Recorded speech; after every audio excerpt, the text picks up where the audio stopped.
పెళ్ళైనా పండగైనా వేడుక ఏదైనా పట్టుచీరల ప్రత్యేక వేదిక వారాహి సిల్క్స్. సుమన్ టీవీ ప్రేక్షకులకు నమస్కారం. ప్రస్తుతం మనతో పాటు ఉన్నారు ప్రముఖ జ్యోతిష్యులు బ్రహ్మశ్రీ చేబిఎం కిరణ్ శర్మ గురువు గారు మనతో పాటు ఉన్నారండి. వారితో మాట్లాడదాం. ఆగస్టు 13 నుంచి శ్రావణ మాసం మన మహిళలందరం కూడా ఎంతో ఆర్భాటంగా చేసుకుంటాం కదా. అసలు శ్రావణ మాసం వైశిష్టత ఏంటి గురుగారు అలా చెప్పేస్తారని వినిద్దాం. గురుగారు నమస్కారం. గురుగారు అఖండ లక్ష్మి సౌభాగ్యవతి నాన్న. ధన్యవాదాలు గురుగారు. ఫస్ట్ నాకు ఒక చిన్న అంటే మేము బ్రేక్ చేస్తున్నాను కాదు, నాకు ఉన్నటువంటి ఒక నేను అతిశయోక్తి కాదు, ఈ మధ్య కాలంలో చూసిన యాంకర్స్లలో చూసినటువంటిది ఈ అమ్మాయికి నేను శిరస్సు వంచి నమస్కరించే స్థాయిలో అమ్మాయి ఉంది. ఎందుకంటే నా కులంతో సంబంధం లేదు, అసలు నుదుటిన కుంకుమ పెట్టినటువంటి అమ్మాయిల్ని ఈ మధ్యకాలం చూసినట్టు ఎరిగింది లేదు. నేను ఈ మధ్యకాలంలో యాంకర్స్ని అంటే మిగతా వాళ్ళని తప్పు పట్టట్లేదు, అంటే ఒక మంచి విషయాన్ని అప్రిషియేట్ చేయడంలో నేను ముందుంటాను. కాబట్టి ఈ చిరంజీవికి ఎటువంటి సత్కార్య సిద్ధి పొందాలని, తొందరలో అభివృద్ధి ఆనందపదంగా ఉండాలని మనస్ఫూర్తి కోరుకుంటూ, ఎందుకంటే చిన్నపిల్లైనా సంస్కారానికి శిరస్సు వంచి నమస్కరిస్తున్నాను. నుదుట కుంకుమ పెట్టుకున్నటువంటి అమ్మాయిలను ఇంతవరకు చూడలేదనేది 100% నిజం. నేను చూడలేదు ఇప్పటివరకు అయితే. యాంకర్ల ద్వారా నేను ఎవరిని యాంకర్ తప్పట్టు క్షమించండి, మీరు ఎవరు నొచ్చుకోవద్దు, అందరు నాకు ఇష్టమే. కానీ ఒకంత మెరుగైనటువంటి లక్ష్మీప్రదంగా ఉన్నటువంటి అమ్మాయి, ఇది సంప్రదాయం, ఇదే సంప్రదాయం. దీన్ని పాటిస్తే మన సుసంపన్నం. అమ్మాయి పాడిన మాటల్లో ఒక విషయం, మీరు శ్రావణ మాసం అందరికీ మనందరికీ ఇష్టమైనటువంటి మాసం, ఇది నిజమే. ఇది నేను స్త్రీ మాసంగా చెప్తాను అందరికీ, లక్ష్మీ మాసంగా నేను శ్రీ మాసంగా చెప్తాను అందరికీ, ఇదే చెప్తాను నేను ప్రతి ఒక్కళ్ళు కూడా. Thank you. ధన్యవాదాలు గురువు గారు. మీ అభినందనలు నాకు చాలా గర్వంగా ఉన్నాయి గురు. ధన్యవాదాలు. గురుగారు విషయానికి వస్తే గనక శ్రావణ మాసం అంటే మా వరకు కొంతగా వరలక్ష్మి వ్రతాలు హడావిడిగా ఆర్భాటంగా చేసుకోవడం ఇంతవరకే తెలుసు, ఇంకా సబ్జెక్ట్ డెప్త్గా తెలీదు. అసలు ఈ శ్రావణ మాసం వైశిష్టత అంటే మీరేం చెప్తారు? శాస్త్రాల ప్రకారం, పురాణాల ప్రకారం, ఆచారాలు ఏం చెప్తున్నాయి, ఎలా చేసుకోవాలి, ఏంటి గురువు గారు? ఇది ముఖ్యంగా పద్మపురాణంలో చెప్పినటువంటి విషయాలు చాలా ఉన్నాయి. పద్మపురాణంలో మీకు చాలా స్పష్టమైనటువంటి, అంటే మీకు సూత్రం కూడా చెప్తాను మీకు నేను, ఎందుకంటే ఏదైనా ఒక అథెంటికేషన్ అంటే ఎక్కడ ఉంది అనేటువంటి అథెంటికేషన్ మనకు కావాలి. కాబట్టి నేను కూడా మీరు వచ్చేసరికి మీరు అడిగిన ప్రశ్నల్ని కొద్దిగా నేను నోట్ చేసి పెట్టుకున్నాను. ఈ అథెంటికేషన్ మనకి ఎలా ఉపయోగపడుతుంది, మనము దీన్ని ఎలా మనం ఫాలో అవుతారు, ఎందుకు ఫాలో అవ్వాలి, అసలు పురాణంలో చెప్పినటువంటి విషయాలు ఉన్నాయా, దీన్ని ఫాలో అవడానికి మనకు అవకాశం ఉందా అనేటువంటి విషయంలోకి వెళ్తే తప్పకుండా మీకు కొన్ని విషయాలు నేను చెప్పే ప్రయత్నం చేస్తాను. ఎందుకు అంటే ముఖ్యంగా శ్రావణ మాసంలో వచ్చేటువంటి ప్రతి శుక్రవారానికి ఎంత విలువ ఉందో ప్రతిరోజుకు విలువ ఉంది. ప్రతిరోజుకి పాడ్యమి నుంచి పౌర్ణమికి, పౌర్ణమి నుంచి అమావాస్యకి ప్రతిరోజుకు ఒక ప్రత్యేక విలువ ఉంది. అటువంటి విశిష్టమైనటువంటిది ఈ యొక్క శ్రావణ మాసం. దీని చెప్పినది శ్రావణ మాసే యోమర్త్య స్నాత్వా సంపూజయేద్దిరం నాప్నోతి దుఃఖం సర్వత్ర విష్ణులోకం సగచ్చతి. ప్రతిరోజు కూడా మీరు చేసేటువంటి విష్ణునామస్మరణ, తులసి దళంతో విష్ణువుని అర్చన చేయడం, బిల్వదళంతో శివుణ్ణి ఒక అర్చన చేయడం వల్ల అసలు పూర్వజన్మలో ఉన్నటువంటి ప్రతి పాపం కూడా నశింపజేసే శక్తి శ్రావణ మాసానికి ఉంది. త్రిమూర్త్యాత్మికమైనది అంటే మహాకాళి, మహాలక్ష్మి, మహాసరస్వతి, ఇలా ప్లస్ బ్రహ్మ విష్ణు మహేశ్వరులకి, ఈ ముగ్గురికి దంపతులకి అత్యంత ప్రీతిప్రాత్రమైనటువంటి మాసం శ్రావణ మాసంగా పద్మపురాణాలు స్పష్టంగా చెప్పబడింది. అందుకని విశేషంగా మీరు శ్రావణ మాసే యోమర్త్య స్నాత్వా సంపూజయేద్దినం అంటే సృష్టిఖండం అని ఒకటి ఉంది. సృష్టిఖండం అనేటువంటి పద్మపురాణంలో చెప్పబడింది. ఏ రోజైతే మీరు తలంటు స్నానం చేసి, యాక్చువల్గా ఆడవాళ్ళు శుక్రవారం రోజున మనం తలంటు స్నానం చేయకూడదు, ఆడవాళ్ళు అసలు చేయకూడదు, మగవాళ్ళు చేయకూడదు. కానీ ఈ వరలక్ష్మి వ్రతం రోజు శ్రావణ మాసంలో ప్రతి శుక్రవారం మీరు తప్పకుండా తలంటు పోసుకోవాలి. ఇక్కడ పోసుకోవడం వల్ల లక్ష్మీప్రదంగా చెప్పబడింది, అంటే లక్ష్మి ఆవహించబడుతుంది, అంటే లక్ష్మి స్థిరంగా ఉంటుంది చెప్పింది. అలాగే సోమవారం రోజున ఈశ్వరాదిత్య, ఈశ్వరుని పూజన వల్ల అనుకూలత. అలాగే మంగళవారం రోజున సుబ్రహ్మణ్య స్వామిని ఆరాధన చేయాలి, అంటే ఇటు శివ పరివారాన్ని ఇటు విష్ణు పరివారాన్ని కూడా పూజించగలిగేటువంటి అత్యుత్తమమైనటువంటి మాసంగా ఈ మాసం చెప్పబడుతోంది. అందుకనే ఈ మాసానికి విశిష్టత. అందులో ఈ మాసంలో వచ్చేటువంటి ద్వాదశి మరియు పౌర్ణమి రోజున బ్రహ్మగారిని పూజించాలి. మనం ఎక్కడ కూడా బ్రహ్మగారిని పూజించే అవకాశం తక్కువ. ఇక్కడ మనకి ద్వాదశి రోజున, మనకి పౌర్ణమి రోజున బ్రహ్మ సరస్వతిని పూజించిన వారికి అద్భుతమైనటువంటి విద్యా సంపన్నత, జ్ఞానయోగం బాగా ఏర్పడుతుందని విషయం చెప్పబడింది. అందుకనే ప్రతిరోజు కూడా పాడ్యమి రోజు మీరు తెల్లని పూలతో అమ్మవారిని పూజించాలి, విధియ రోజున ఎర్రని పూలతో శివుని పూజించాలి, తదియ రోజున విష్ణుమూర్తిని మందార పూలతో పూజ చేయాలి, చవితి రోజున గణపతిని గరికతో పూజ చేయాలి. ఇలా ఈ శ్రావణ మాసం మొత్తం కూడా ఈ విష్ణు శివ పరివారాలను ఎంత మనం శ్రద్ధగా పూజించి, సరస్వతీ పరివారాన్ని ఎంతగా మనం పూజించగలిగితే అద్భుతమైనటువంటి ఆనంద యోగం బాగా పెరుగుతుంది. దీనిని మీరు పద్మపురాణం ప్రకారం చెప్పారు, ఏదో మన పురాణాలు చెప్పాయి సరే. దానికి కొంతమంది యాష్టికులు ఉంటారు, నేను వాళ్ళని యాష్టికులు అంటాను నేను, but I never call them people are నాస్తికులు because of in Indian culture they nobody the నాస్తిక, దే ఎవ్రీబడి ఆస్తికులే ఉన్నారు. దీంట్లో ఆస్తికులు కాని వాళ్ళు నేను యాస్తికులు అంటాను నేను. So I will but I different word I can use that because I never feel about that the people are దాని గురించి నెగిటివ్గా మాట్లాడతారు అనేటువంటి చెప్పాను. కొందరు అనుకోవచ్చు ఎందుకు ఇంగ్లీష్లో చెప్తున్నారు, ఎందుకంటే some people want to understand what the using the word యాస్టికులు, ఏసెచ్ స్టికులు. I think you are remind that word. ఆ వర్డ్కి మీనింగ్ ఉంది, తెలుసుకుంటే మీరు కామెంట్ చేయండి, తప్పకుండా బాగా ఉంటుంది. రైట్, అటువంటి ఆస్తికుల గురించి నేను ఎక్కువగా చెప్పడానికి ప్రయత్నం చేస్తాను. కాబట్టి మన భారతదేశం అందరూ నాస్తికులే, భగవంతుని యొక్క కృపతో ఉన్నటువంటి వాళ్ళే, చతుర్ముఖ బ్రహ్మగారి ద్వారా అందరం, ప్రజాపతి ద్వారా అందరం పుట్టిన వాళ్ళమే. రెండవది, ఈవెన్ దో ఇప్పుడున్నటువంటి మీకున్న మీ జంజీలకి యువతరానికి ఉన్నటువంటి ChatGPT కానివ్వండి, ఆర్టిఫిషియల్ ఇంటెలిజెన్స్ యూజ్ చేస్తే విచ్ ఇస్ ద సనాధర్మం, విచ్ ఇస్ ద ఓల్డెస్ట్ ధర్మం అని కొడితే మీకు ఆటోమేటిక్ వచ్చేస్తుంది. సో 11,000 నుంచి 13,000 సంవత్సరాలకి క్రితమే ఉన్నటువంటిది సనాతన ధర్మం మాత్రమే, ఇంకొక ధర్మం లేదు. ఇది క్లారిటీ. ఇవన్నీ కూడా పుట్టుకమైనటువంటి, అంటే ద అదర్ మతాలకి పుట్టుక ఉంది, there is date of birth the other కమ్యూనిటీకి, బట్ మన సనాతన ధర్మానికి పుట్టుక లేదు, ఎక్కడ పడదు. యూ కెనాట్, మీరు చూపించగలిగితే నేను మాట్లాడతాను, ఎవరైనా సరే చూపించగలిగితే అలా డేట్ ఆఫ్ బర్త్ చూపించాను. I will give the other కమ్యూనిటీకి విత్ డేట్ ఆఫ్ బర్త్ ఇస్తాను నేను. I just give with your helping with ChatGPT or AI కావచ్చు, వాళ్ళ పుస్తకాలనే ఉంది కాబట్టి ఇవన్నీ చెప్పగలుగుతాను. అంటే ఎందుకు గొప్పగా చెప్తాను అంటే ప్రతిరోజు మనకు ఒక ప్రత్యేకమైనది అని చెప్తాను నేను.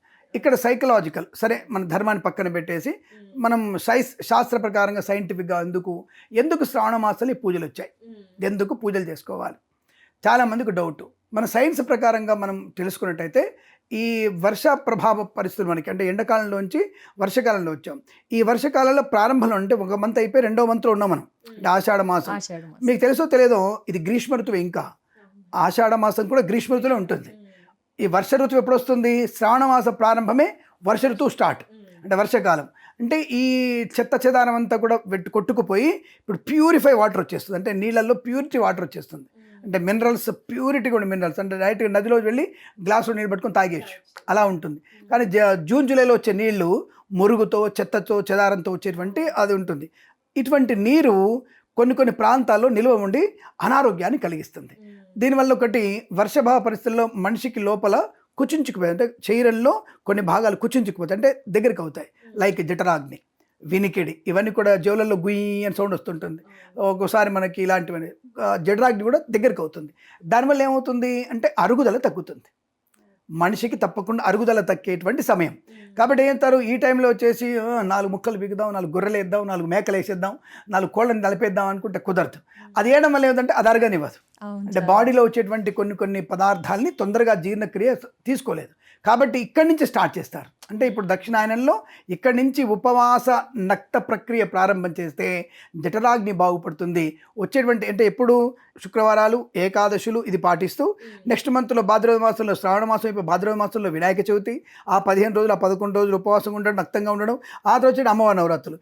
ఈ 3 మాసాల్లో మన కడుపుని ఎంత తక్కువగా తింటామో, ఎంత శాకాహారం తింటామో, ఎంత ఆకుకూరలు తింటామో, ఈ మనకి అక్టోబర్ తర్వాత నవంబర్లో, అంటే దీపావళి నుంచి మనం మీరు అనుకున్నటువంటి ఎంజాయ్మెంట్ ఏదైతే నాన్ వెజ్ ఉందో ఎంజాయ్గా తినడానికి అవకాశం ఉంటుంది, అరగడానికి అవకాశం ఉంటుంది.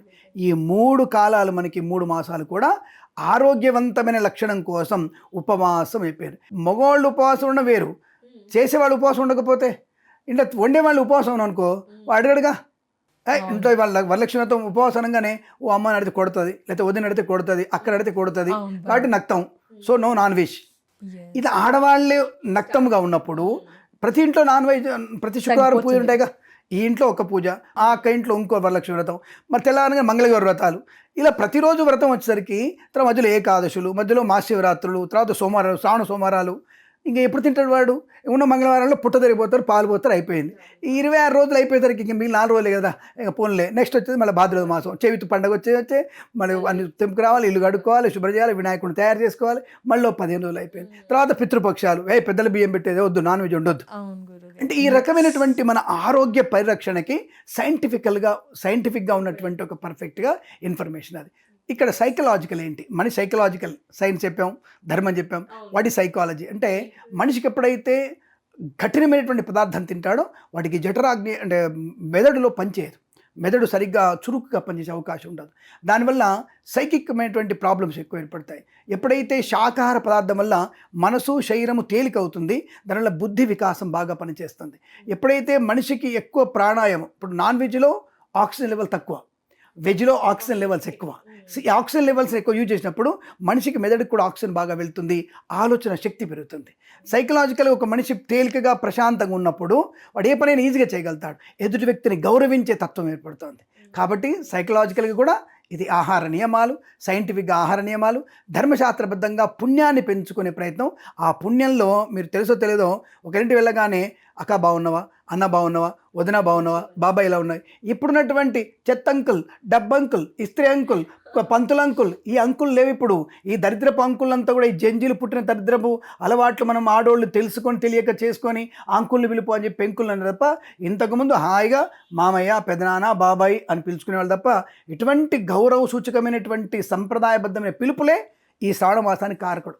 ఈ శ్రావణ మాసంలో వచ్చినటువంటి, ఇప్పుడు మీరు ఒక ఇంటికి వెళ్తారు, అక్క అనగా నా మొగుడు మీకు సొంతబావు కాదుగా, కానీ అక్కడ వెళ్తాడు అక్క బాగున్నారా, ఆయన బాగుంటాడు అన్నయ్య బాగున్నారా, అక్క మొగుడు అన్నయ్య అంటావా, కానీ అక్కడ మనం అన్నయ్య బాగున్నారా అంటే ఆ వరుస అనేది ఒక ఆత్మీయతని, అరే నా చెల్లె వచ్చింది, మా అక్క వచ్చింది, మా వదిన వచ్చింది, ఈ ఫీలింగ్ అనేది ఒకళ్ళొకరికి కలుపుకునే తత్వం ఉంది. ఈ భాగ్యనగరంలో శనగలు తీసుకెళ్ళి ఇస్తా అంటే, శనగల అమ్మో శనగలు మేము ముట్టుకోం, రేగుపళ్ళు ముట్టుకోం, దానమా పుస్తల అవ్యా, ఈ రకమైనటువంటి అల్పమైన కాళ్ళ పసుపు పెట్టుకోమంటే బొడ్రన బెళ్ళు పెట్టుకుంటే దౌర్భాగ్యతకి వచ్చేసాం మనం. కాళ్ళ నిండా మెడమల కింది వైపు వెనక వైపు నుంచి మొత్తం కూడా వేళ్ళ నిండగా పసుపు పెట్టుకుంటే లక్ష్మీప్రదం. ఆ పాదాలకి లక్ష్మీ పాదాలు అర్థం, సగం సగం పెట్టుకున్న పాదాలకి దరిద్ర పాదాలు అర్థం. దరిద్ర పాదాలు ఏమంటారంటే బొటన వేళ్లకు మాత్రమే పసుపు పెట్టుకున్నటువంటి దరిద్రపు వ్యక్తుల్ని దరిద్ర పాదాలు అంటారు. ఇక మీ ఇష్టం, మరి దరిద్ర పాదాలతో ఉంటారా, నిండుగా పారాన్ని పెట్టుకొని ఇంకా పసుపు పెట్టుకొని పారాన్ని పెట్టుకుంటే సాక్షాత్తుగా లక్ష్మీదేవే. మీరు ఇవి విషయాలు నేనేమి నా నోటికొచ్చిన వాగట్లే, ధర్మశాస్త్రంలో ఉన్న విషయం తను. ఇది పద్మపురాణంలో తప్పకుండా ఉన్నటువంటి విషయమే. పారాణి కూడా చెప్పింది, అక్కడ చెప్పబడింది పారాణి పెట్టుకోవాల్సిందే. పారాణి పెట్టుకొని మీరు మధ్యలో గీతలు పెట్టి చుక్కలు పెట్టుకోవాలి. పెళ్లి కూతురు పెడతారు కదా, ఆ చుక్కలు పెట్టుకోవాలి. దానికే అద్భుతమైనటువంటి నరదృష్టి పోయేటువంటి యోగం దానికి ఉంది. ఇంత విశిష్టమైనది శ్రావణ మాస పండగ విశేషం. ఆరోగ్యానికి, ఆధ్యాత్మికతకి, పుణ్యప్రాప్తికి, అనుబంధాలకి ప్రతీతిగా చెప్పబడేటువంటి ఆ శ్రావణమాస శుక్రవారాలు, శ్రావణమాస మంగళవారాలు, శ్రావణమాస సోమవారాలు, అలాగే శ్రావణ 30 తిథులు కూడా మీకు విశేషమైనటువంటి యోగాన్ని కలిగిస్తాయి. ఏ ఒక్కరోజు మిస్ చేయకండి. ఏం చేయాలి స్వామి, ఏం చేయగలి, ఏం చేతగాలేదు మీకు, పర్లేదు కూర్చొని కాస్త 3 సార్లు నీళ్ళు తాగి నమో భగవతే వాసుదేవాయ చాలు. అమ్మవారి పేరు వచ్చింది, శ్రీమాత్రే నమః. లలితాపారాయణ వచ్చింది, 30 రోజులు లలితాపారాయణ చేయండి. లేదు లక్ష్మీ అష్టోత్తరం చదవండి, శివాష్టోత్తరం చదవండి. ఈ 30 రోజులు చేయండి, సమస్త దేవతల అనుగ్రహం మీకు ఉంటుంది. తప్పకుండా ఇటువంటివి చేయడం వల్లనే తప్ప దీనికే ఆధ్యాత్మిక శోభ, ఆధ్యాత్మిక శ్రావణ మాసం. నేను చెప్పేది ఇది స్త్రీ మాసం అంటాను, అంటే లక్ష్మీ స్త్రీ మాసం అంటాను దీన్ని.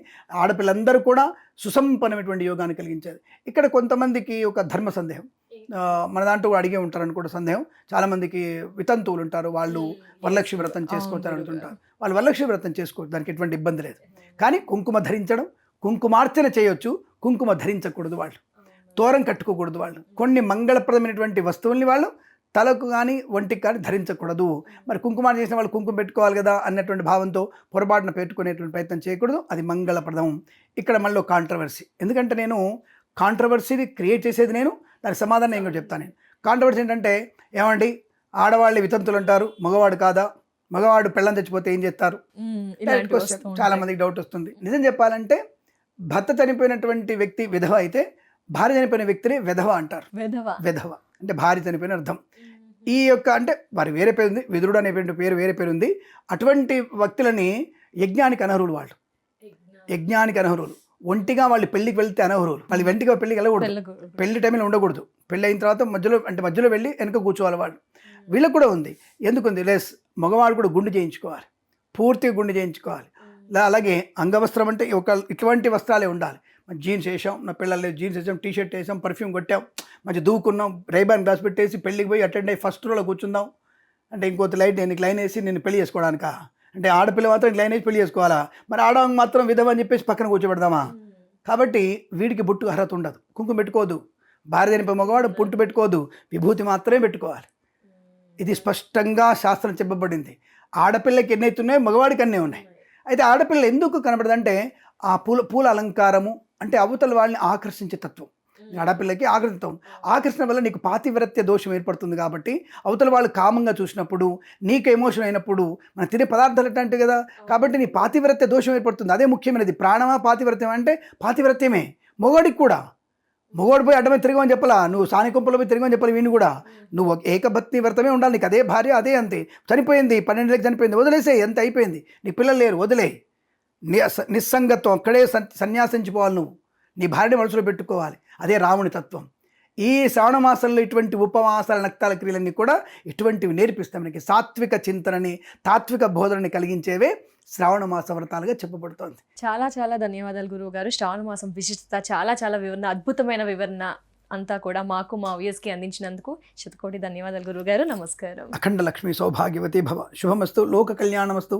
ప్రేమతో మీ కిరణ్ శర్మ.